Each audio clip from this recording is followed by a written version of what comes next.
Ecco, allora, Ignazio Messina, Italia dei Valori, voi festeggiate un risultato che comunque però non vi porta nel Parlamento europeo. Beh, dire festeggiare, francamente, Paolo... festeggiano. No, festeggiare è una parola grossa, però devo dire questo, a onor di verità. L'Italia dei Valori era sparita dalla circolazione, assente alle elezioni nazionali, non presente in Parlamento. Ci siamo rinnovati, una nuova squadra dirigente, il nostro nuovo simbolo e ci siamo presentati alle europee.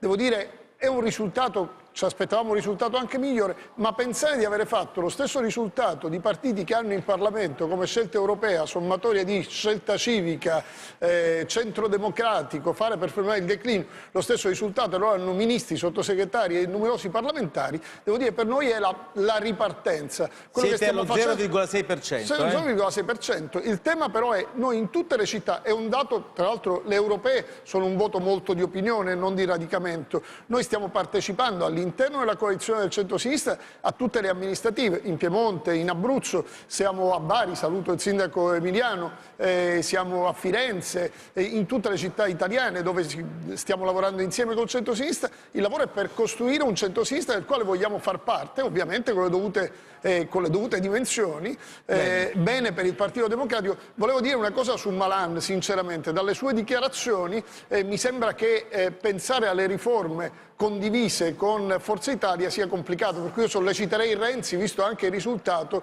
a pensare ad andare oltre le larghe intese e pensare a fare per prima la legge elettorale e forse garantirci una maggioranza dai cittadini. Perché abbiamo visto noi perché devo dire, se dovete fare le riforme insieme partendo da quei presupposti che tu hai dato, dico francamente mi pare abbastanza complicato e credo che gli italiani le riforme le vogliano con molta forza e non i traccheggiamenti prima di andare, togliati, possiamo farle anche